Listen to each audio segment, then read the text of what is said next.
Welcome back to the Parent Edit podcast in collaboration with Hugup. Today I have Clare Bourne, who is a pelvic health physiotherapist, mother of two and author. Claire's going to join us today to talk about all things pelvic health and third trimester and postpartum. You share so much really helpful and insightful content, Clare, on your platforms. There's a lot of taboo breaking in your content. Why do you think in this day and age people are still embarrassed to talk about the common problems that women face postpartum or through their pregnancies? We weren't really modelled to have these conversations growing up. So though we may be starting to change that narrative now for our children, you have that like generational lag. So it's kind of like awareness has increased. But I also don't think our medical environment has necessarily made it any easier. Even if women maybe have got a bit more confident asking the questions or going for support, I still hear so many stories where women are not received with that sort of acceptance I think they need. And then you lose your confidence again. So then you end up sort of stuck in that cycle. So I think we need a lot of generational shifts to continue to change that. I'm excited I'm seeing that, compared to like 10 years ago. These are still not easy topics to talk about, and whether they ever will be. I mean, I see a massive change in like those coming through who are like early 20s who I treat. They're much more comfortable talking about things, and whether that's they've sort of grown up with social media and a lot of these more public conversations, it's hard to tell. But I think there will be a continued shift for the generations ahead. See it in my kids, everyone's a bit more relaxed and there's less shame, and we've got to keep that model going. A part of it probably just plays into this whole rhetoric of put up with it because you're so blessed to have a child, or you're so blessed to be pregnant, so why complain? You can be really grateful for a healthy child and struggle with what's happened to your body. There isn't like some kind of weird top trumps game that we need to play here, but there's still that narrative that comes through healthcare. Just be glad that we're all alive. If you benchmark on death, everything else is going to fall away and we just dismiss everything. Now, of course, none of us ever want that. Yes, we want a mother and a baby to be alive and be safe, but there's also a massive spectrum that is less than ideal for many, many women that they don't want to live with forever, and that's also okay to find that hard. Third trimester, what's happening to the pelvic floor? Listen, it's not all doom and gloom, but let's be realistic here. We need to know what's going on. Obviously, our bump is getting bigger, our baby's getting bigger, the pelvic floor being at the base of the pelvis. So the pressure just within the abdomen and down into the pelvis. And I think this is where we view the body as quite separate parts. But obviously, what's going above the pelvis will affect what's going on in the pelvis. And so often when women feel more pressure down into the pelvis or a discomfort, the pelvic floor is essentially getting slightly stretched. You need the pelvic floor to lengthen to allow for birth, and that's partly hormonally sort of driven, that's partly muscular control, that's partly just weight. It's a mixed picture as to why women might get symptoms in the third trimester. And if the pelvic floor is not strong enough when you cough, sneeze, laugh, or when you need a wee, you're going to have some symptoms like incontinence. But not everyone will have that, but it just becomes more common as the pregnancy goes on because there's more pressure above. Is there any one thing in particular that you wish more women understood about pelvic pressure and that pelvic floor health during pregnancy? I think just understanding what is going on physiologically, because I think there is so much focus on the birth and the physiology of birth, but actually like that is also, one day, maybe max two. Whereas you've had about 40 weeks before that where there's been a lot of changes going on in the body.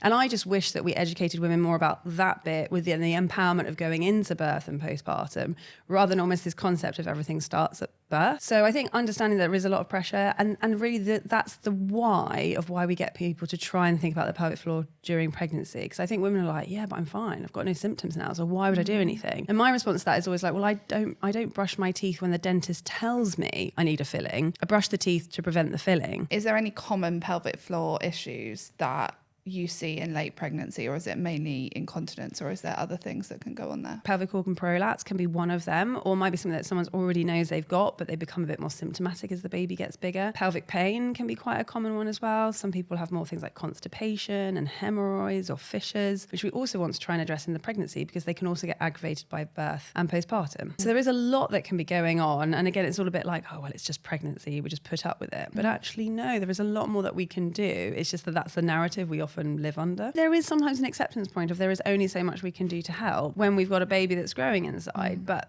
it doesn't mean that we can't do anything or provide that reassurance or give some expectations or give a longer term plan.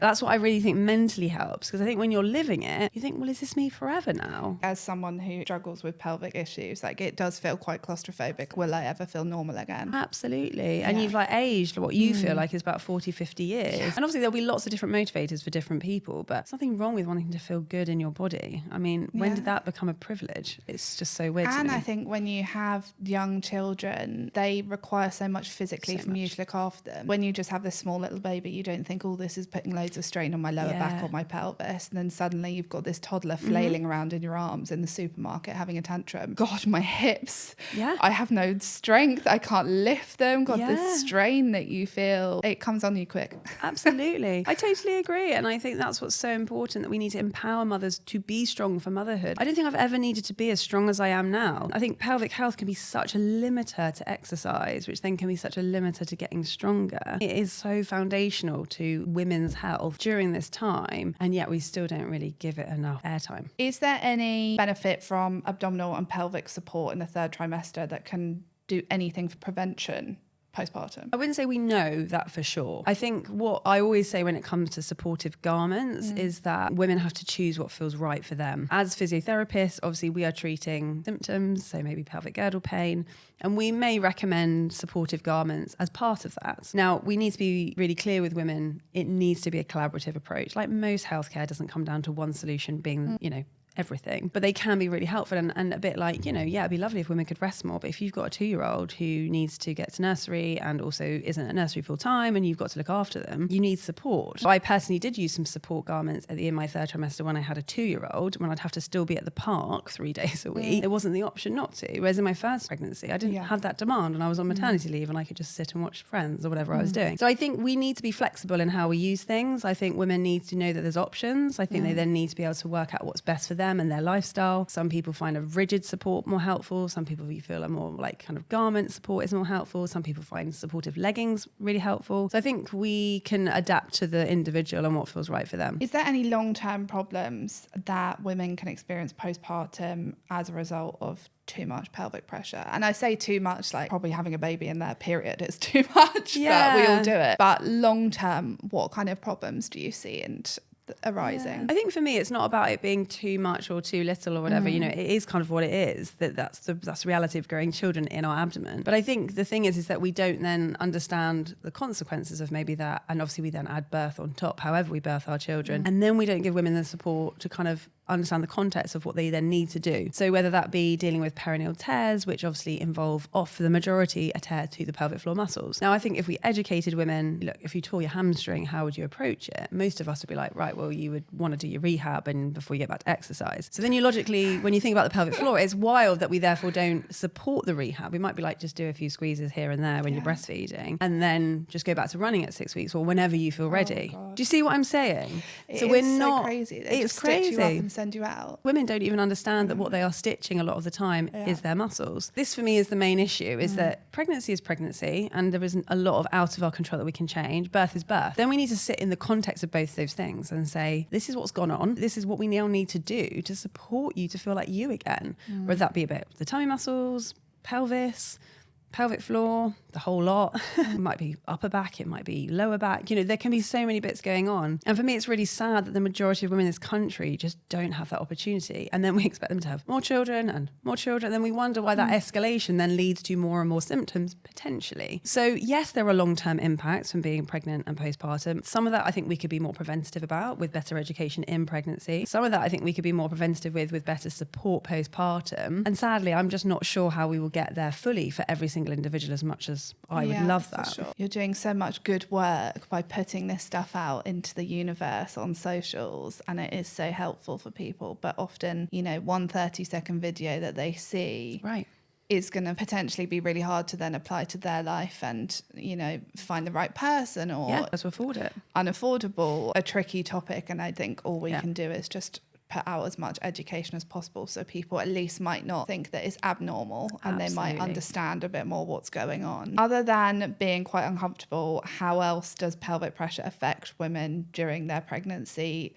Mobility, exercise, emotions? I mean, I think you can't really meet a pregnant woman who doesn't feel uncomfortable, and then the impact on sleep, and then when we're not sleeping, you can feel very emotional and impact our mental health, but then there's also the hormones raging by the end. I mean, I remember just being heavily pregnant and crying nearly every day. Just a big fun circle of fun. Exactly. Then you're like, I'm so tired, but I'm so uncomfortable. I want to move, but I'm uncomfortable. I need to do all this sorting. It's just, the overwhelm is huge. Yeah. For me, this is where really like mind, body, we are just like one person. So therefore anything you're experiencing, if we can make it any better, that would be great. I'm a real big fan of just like tiny little bits of daily movement. You know, I think there can be so much pressure on women to feel they need to be active and exercising. And look, the research backs that. I'm fully in support of keeping women active. But the problem is if you feel like actually being active makes your pain worse, you then do nothing. Actually, it's about meeting some kind of middle ground of it. Is there one or two things we can do a day that do feel good for you, that help you sleep better, that make you feel more comfortable, that make your motherhood journey better? Then let's do that. Is there anything else we can add to make sleep better? Is there some stretches we could do to make you feel better and more comfortable? You know, we all know how heavy it feels. And I mean, you're living it right now. And I literally looking at you, I can like remember that feeling. And you just think, wake up at night and think, I've now got to turn over, and the effort of that. I literally moan like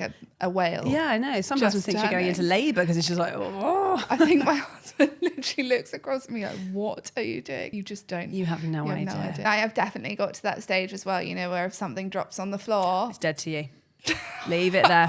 Is there anything women can do in their third trimester to help their postpartum experience? Hugup has been a game-changing addition to my third trimester and allowed me to keep working, running around after a toddler and walking my 2 dogs. Hugup's medically designed support wear alleviates pressure on your back, pelvis and your abdomen, reducing pain and discomfort whilst increasing circulation and improving your posture. Developed with doctors and physiotherapists, Hugup offers clinically back relief when you need it most, because comfort and wellness belong together. I definitely would be doing your pelvic floor exercises. I'd really get to, if you've not been doing them at all, first of all, learn where they are and get to know how to do them, and just start gently, you know, contracting the muscles and relaxing the muscles. When you first start, it is a bit of a weird... Oh, it's weird. It's really weird. And it's like, where are they? Like, and am I doing this right? Yeah, this yeah. feels odd. I think you have to spend the time to get familiarised. And if you just come across one video and you think, oh yeah, I can do that, it actually needs quite a bit of concentration and technique. Most people don't squat the best ever the first time they squat, right? No. It's a technique and it's learning and it's movement. The same thing with the pelvic floor, right? Yeah. So it's harder because you can't look in a mirror like at the gym when you're squatting and be like, lovely technique. You rely a lot on feeling it. Don't even think about how many you're doing, the different types or holding. Literally just learn what is the sensation of squeezing and relaxing. And once you've got the basics, you can scale from there. But I think we just don't educate that piece of it. Definitely focus on that. 2 other key things I think are really helpful is upper back mobility. As you head into motherhood, it is the land of this. All forwards, shoulders rounded, lots of carrying, lots of feeding, however you choose to feed your little one. And our upper back in pregnancy can get very stiff and tight and neck pain and discomfort. So I think thread the needle are quite a nice exercise.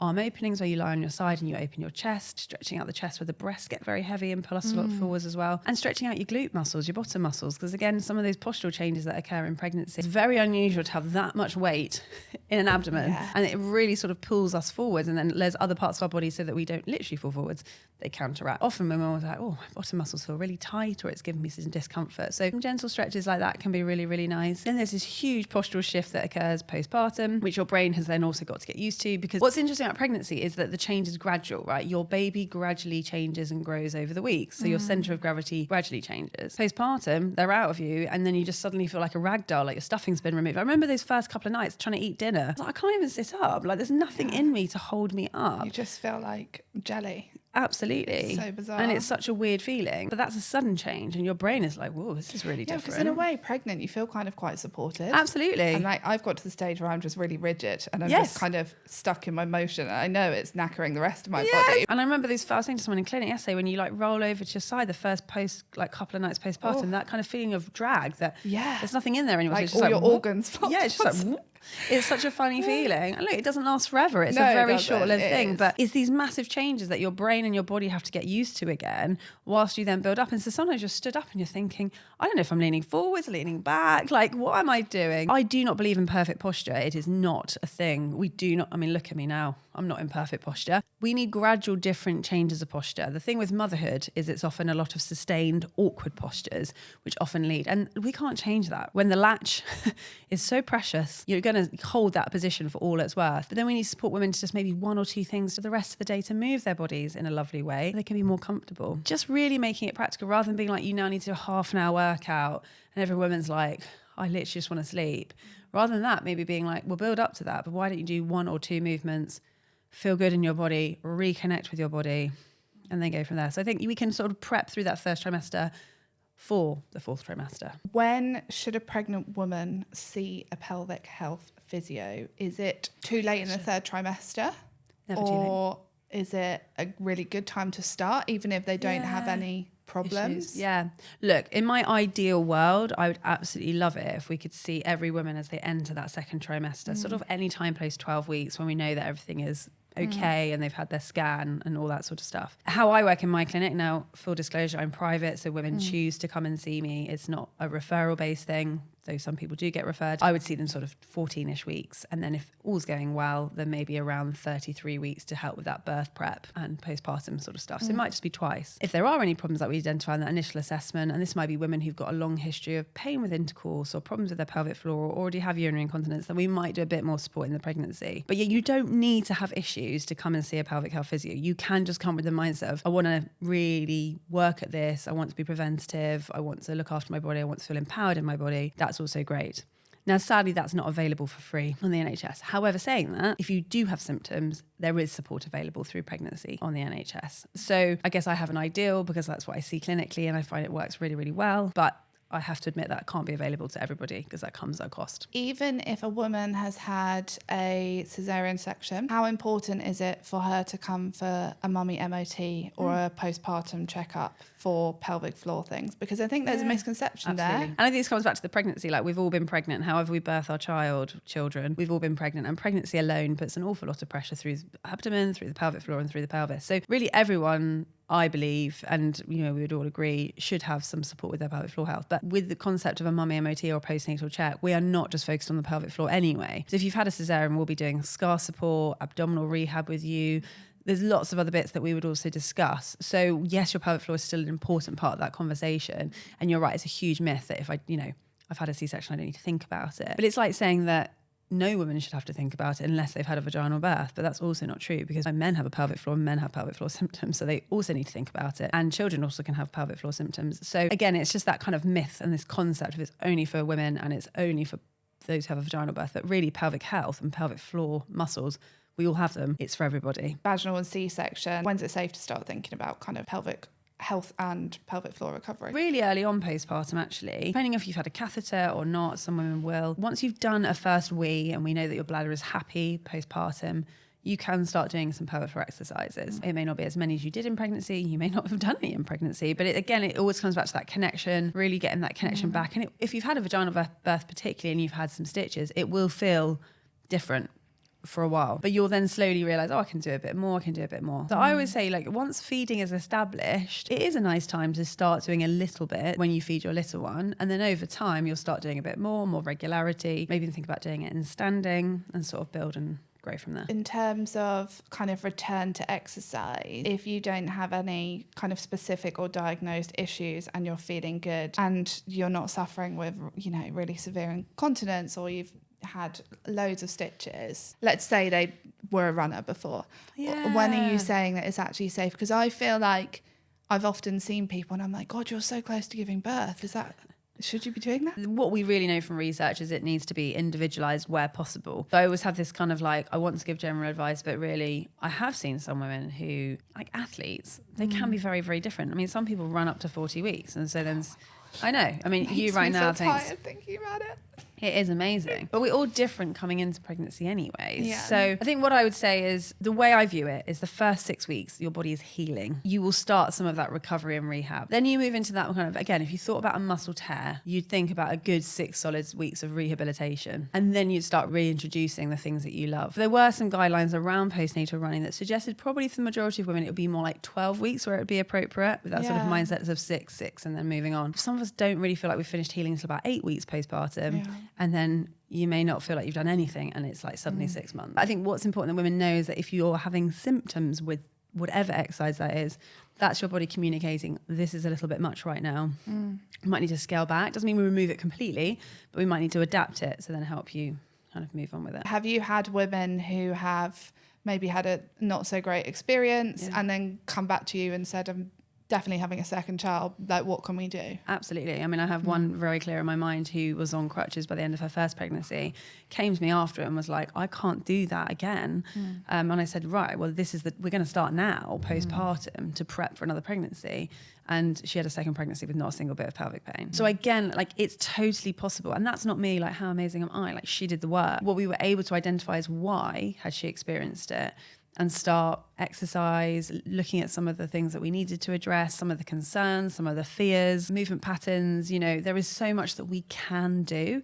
Sadly, the narrative is still just, it's hormones, or all you can do is wait it out and not be pregnant anymore. And it really breaks my heart. Real lack of support, real lack of advocacy, and quite frankly, not evidence-based information. We can do so much the earlier we think about it. The message needs to be, pelvic girdle pain is common. It's not something we have to fully accept. There can be a point where it's gone so far, it's very hard to completely claw it back in pregnancy. But if it's then carrying on, I've got a lady I'm treating at the minute and she can't get on and off the floor with her kid. And she's just like, I can't live like this. I'm like, right, so we've worked out why, we've got a program and we're making it different. There is hope, but sadly, again, I'd say for a lot of these women, they are having to reach out privately. That's not necessarily just the case, but it can feel very limiting for a lot of women. On the Parent Edit, we talk a lot about luxury and high-end lifestyle and these sorts of things. But in terms of like being accessible to everyone, what I would personally say, having been through this experience and had to find a few different people till I got the right person privately, is that if you are someone who is looking at getting baby shower gifts or writing a gift registry, maybe just think, do I need all those things? Or would a mummy MOT for £100, £150 be a great present? If you want any quality of life, whether you've had a great birth or a not so great birth, like you're going to get so much impact and benefit from that if you can get someone to gift it to you. You're absolutely right. It's a lovely gift. And I've done that for like a few women have approached me being like, I want to give my best friend a present. You know, can I pay you for you to do the check afterwards? Nice. And I'm it's like, so thoughtful as well, so because thoughtful. as a friend buying that for someone else, you're investing in their well-being. Absolutely. It's so much nicer. And they than may a not even bath realise salt. they need it. And then it comes to it and they're like, thank goodness I had that. Many women assume pelvic discomfort is just part of pregnancy. Is there signs that suggest like the right support, physio, movement, external wear, can they really make a difference? I think in collaboration, yes. Yeah. You know, I think if we're ever too binary of this is the full solution or that's the full solution, then we've missed the point.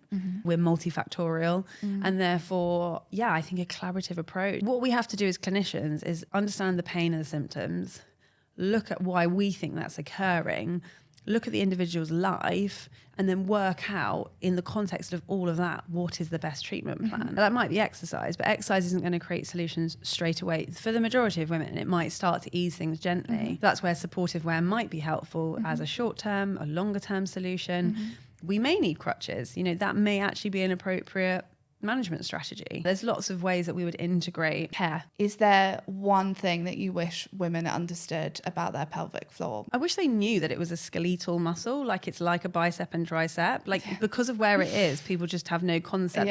Because when you understand that, you're then like, right, it makes sense as to why I need to exercise this muscle to keep it strong. Okay. You know what I mean? So once you understand the why, and again, a bit like birth injuries, if you understand the why, you understand why you need to do the rehab. Because I think we just think of it as this like little hammock that doesn't really do much. But no, it's like actually made up of lots of little muscles that are phenomenal at doing many, many things that we take for granted until they're not doing them so well anymore. That for me would be the basics. Just actually fully understand your body, understand your anatomy, understand how to connect with your body. If we could just do that well, I think we'd be winning a huge battle. It's so easy to just forget about that. It feels very abstract for lots of women, doesn't it? You hear like, oh, the pelvic floor, and they're like, I think I know where that is. My exercises. Yeah, and we're all like, I think so. But there's no shame in being like, I actually have no clue where that is. I don't know what I'm meant to be doing. We just need to be more honest with each other. I did actually see a really sad statistic. Someone we both know shared on social that they were doing a midwifery tour and she asked if they had any pelvic health training. Yeah. Not one. But even in my degree, I mean, I've been graduated for far too many years now, but there was no training on pelvic floor in my degree. There was an optional module that I did not opt into. So I've done all of my training postgraduate. Now that is different now. So the undergraduates coming through, you know, I teach on some of the programs and it's amazing to empower those physios with the knowledge from the beginning, because how weird that we miss out this vital, important muscle group. But it's a fundamental issue because if we're not even educating our medical professionals, I mean, GPs, for example, also don't have a lot of pelvic health training. Actually, I don't think doctors full stop, unless you go into obs and gynae, and even then again, it wouldn't be lots of like pelvic floor muscle training. What they're learning about is the other elements to it, but they would have some understanding. But if we don't, as medical professionals, understand it that well, how do we expect the average population? So we've got a lot of work to do. Thank you for sharing so much insight. It's been hugely interesting and timely for me to have this conversation with you. So from a selfish point of view, I've loved it. Can people follow you, find your book? What's next for you? My website's probably a great place to find out more about me, services and kind of things that I do. So that's clare-bourne.com, or social media, I'm just Clare Bourne Physio. Yeah, lots of cool stuff. I mean, growing a bigger team, trying to make sure that quality of pelvic health within London stays high, mentoring other physios to bring them in because we need many more physios going into the field, and keeping a really good knowledge so we can support more individuals. We've started a children's service to support children because, again, we see lots of adults with problems, but it starts really young. So we're trying to support more children. So yeah, just really excited to sort of evolve more provision and services for more individuals, whether that be virtually, in person, and some other little projects along the line that will come out next year. So exciting. Thank you so much. Thanks for having me.